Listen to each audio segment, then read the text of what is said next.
Would you like some water? No, I'm good. Thank you. Thank you. I'm giving your water away. Everybody. Silent juice. Corey Latif Williams. Yes. I like Latif. Why not Corey? Initially, when I was signed to a label, and there was a Corey on the roster already, a little Corey on the roster, so I had to shift and change. I tried to come up with a different name, but we decided to go with Latif. That Latif it means gentle, in Arabic, and I think that describes me. Grew up in Philly. Yep. And when did you first find music? Early on, music found me early. Just growing up in a household, it was always music. I joined the church choir when I was 9, and like the teenage choir. So just happened to go to rehearsal with my older brothers, and you couldn't join the choir until you were like 13, 14. So I joined, and from there on, I started performing in church. Got my first solo that night that I joined. At 9? At 9.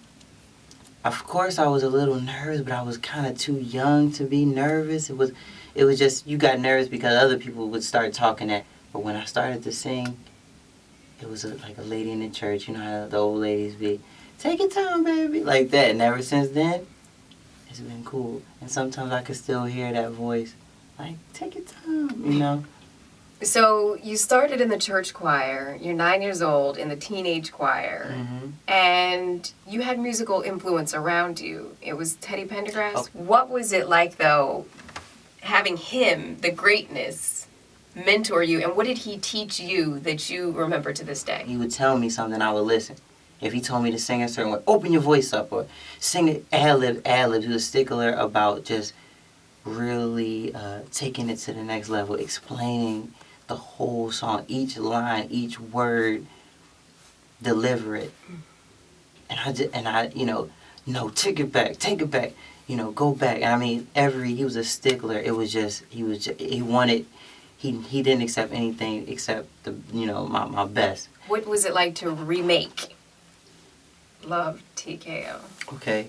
He used to always say that even though my voice was lighter and it's not as raspy as his, he would say, like, yo, we have the same voice. What do you mean? I'd be like, oh, tell you, I can't get that low, or I can't do that.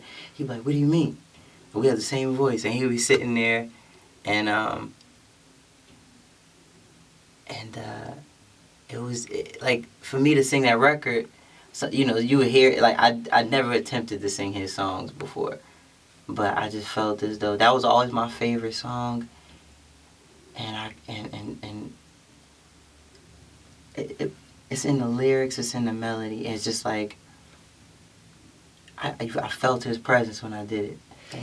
So let's talk about your career. We talked about your mentorship with Teddy, growing up in Philly. How you're in the city that's known for the sound of Philadelphia. I mean, a city that's known as a music town. Did you always know? Did you say, I'm going to be a singer for life? Or is that what you always wanted?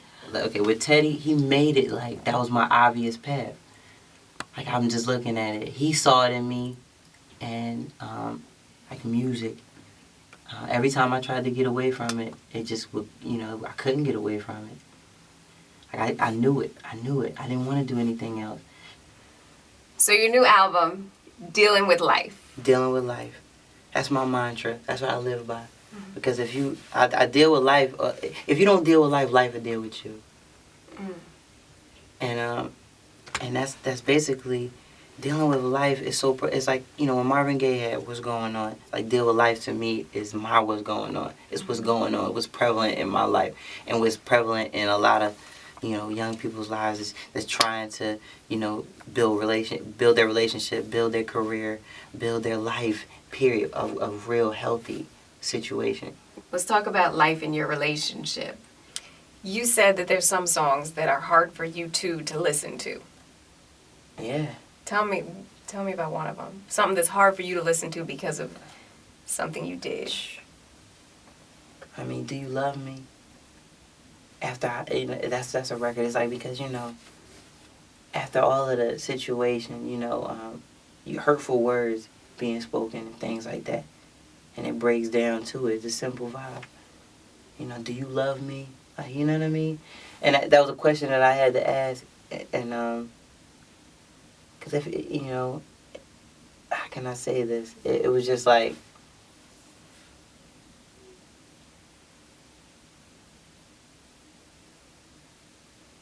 that was me just manning up and just throwing it all out there, and just you got to do that sometimes. The thing about it is, when it's good, it's good. Mm-hmm. When it's right, it's right. You know what I mean? I dealt with life so much, so purely in our relationship that I know, like, I weigh it out. I know, like, when it's right, I notice those things. You know what I mean? Mm-hmm. I notice those things. When somebody genuinely cares for you unconditionally, Mm-hmm. make sure you all right.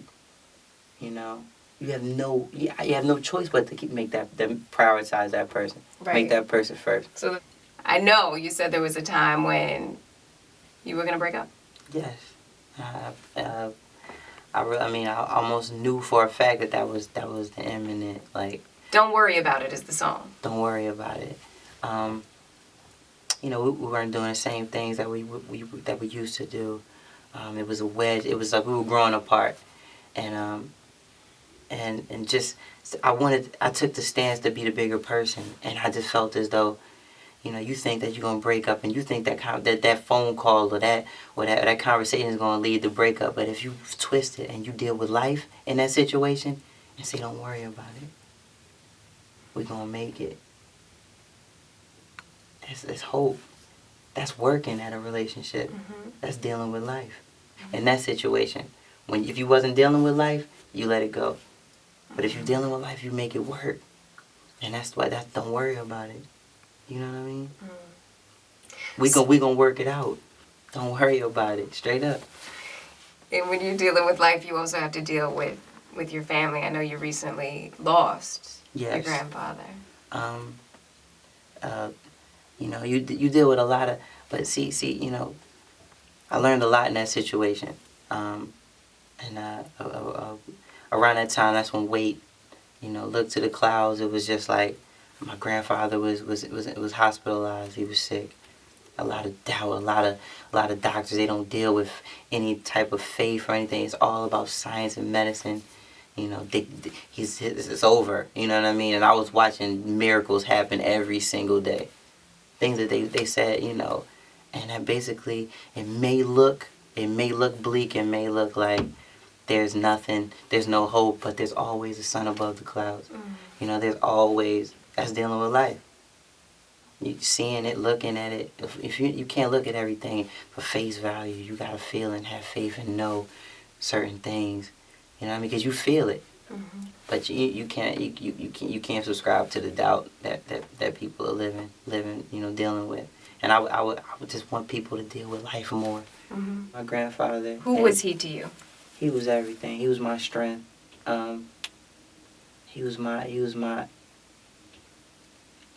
biggest supporter. You know what I mean? He always believed in me. He told me, he would always say, like, you're my horse if you never ran a race. You know what I mean? It was just like little different, it was just different things. And it was poetic, all of his, and it's, to me, he was my introduction to music. Watching him on the choir and things like that. Growing up, it was like, Dad, that's my grandpa. I felt so proud. Dealing with life is full of songs that would be considered forever music. Almost all of your songs, they tell a story. It's, a lot of music you hear today is like about the beat or it's about this, but it's something that is like a flash in the pan. Yeah. And that's not the kind of music that you're trying to make. I want to make forever music.